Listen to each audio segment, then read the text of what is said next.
Alright,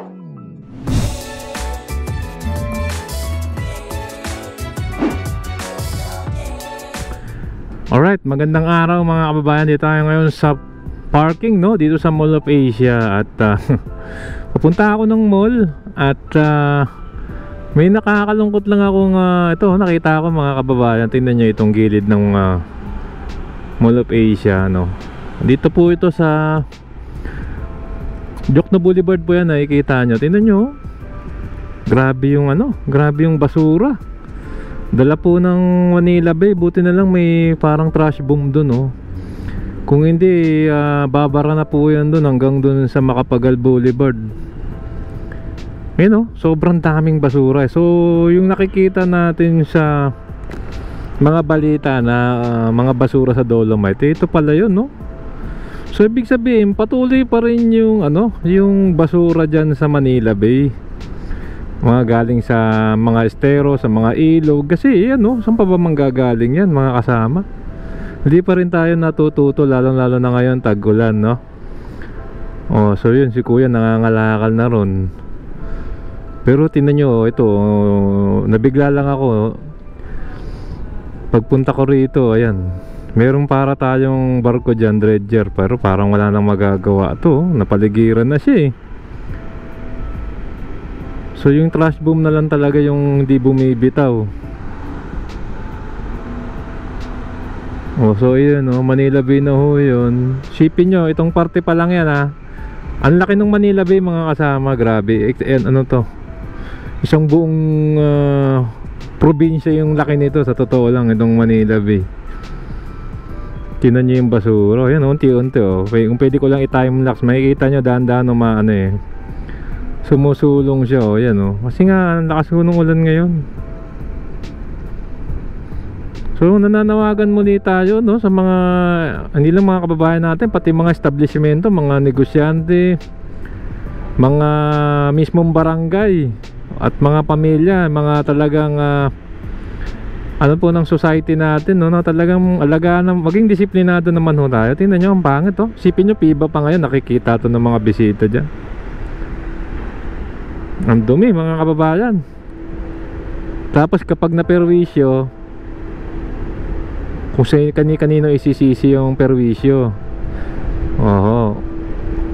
Pero sa totoo lang, mga tao rin ho, mga residente rin na may kapakanan. Tingnan nyo, oh, parang ironic, oh. Tingnan nyo, may mga bagong gusali ron sa tapat. Yung Parkal, andyan si Soler, andyan yung si Okada. Pero tingnan nyo, ito yung background nyo. Ayan, oh.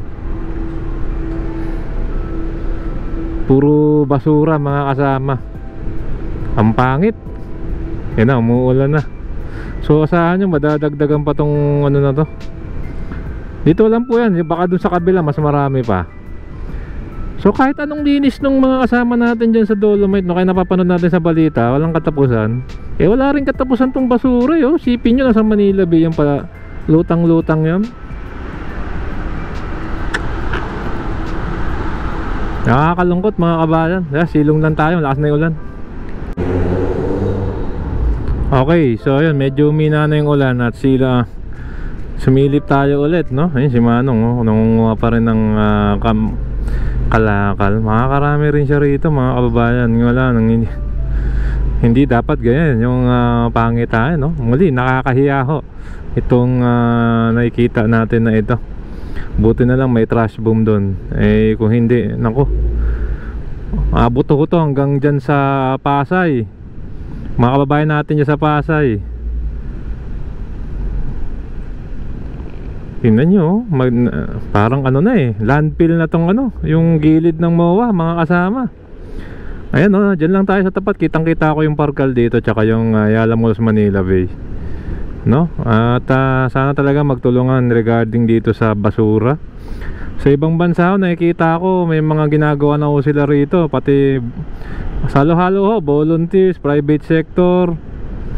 Oh, isipin nyo, yan, oh, kahit anong modernisasyon nyo, kung ganyan naman yung pundasyon ng inyong bansa, mga kababayan, may pampupulahan at pampupulahan pa rin tayo nyan kapag ganyan.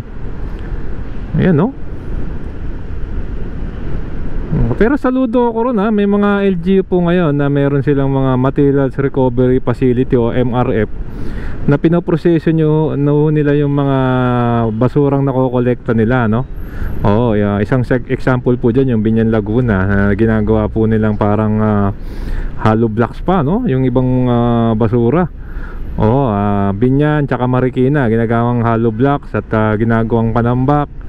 At ayan, kumikita pa yung LGU, no? Sana ganun, thinking out of the box, or sana maging national batas, naging batas na national, no? Na magkaroon po ng MRF bawat LGU. At kailangan na mag-comply ang mga barangay para po kundi man mabawasan man lang itong ating mga problema sa basura, mga bayan. Untap resources so yan. Actually, kung magiging masinop lang ho tayo, may mga kumikita ho dyan, lalo na yung mga junk shop. Tahimik lang ho yung mga junk shop, pero kumikita ho yan ng maganda sa basura. Nga lang syempre kailangan hong tipunin ng maayos, no? Para kumita tayo dyan. Ayan. So ito po yung kalagayan ngayon. Subukan pa natin maghanap mamaya ng iba pang lugar, no, na makikita natin. Pero yun nga, ito kalunos-lunos yung itsura. Okay, so palabas na tayo ng parking. So ito yung sinasabi ko sa inyo, Jokno Boulevard. Ito yung mismong tulay, oh.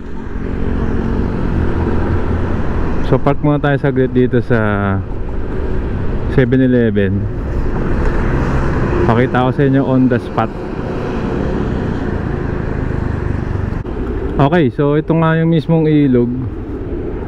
Ayan, may naghuhugas pa ron, no? Hindi ko na makita, mga kabayan.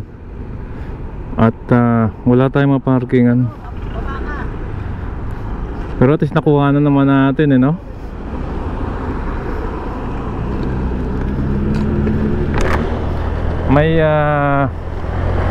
May gwardiya ron. So mukhang pinagbabawalan niya mag-parking.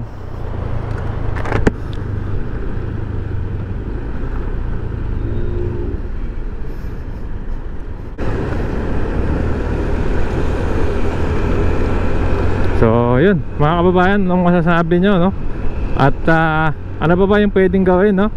Nating mga dapat to lahat ang kikilos dito, mga kababayan, para talagang malinis po yung ating mga karagatan at katubigan. So yung masama, siyempre kung nagustuhan nyo itong video, inahanyahan ko po kayo mag-like, mag-comment and subscribe with yung notification bell para updated po kayo pag may bago tayong video. Maraming pong salamat. Keep safe at malasakit, sarap maglakbayan. See you po sa next vlog update, mga kasama.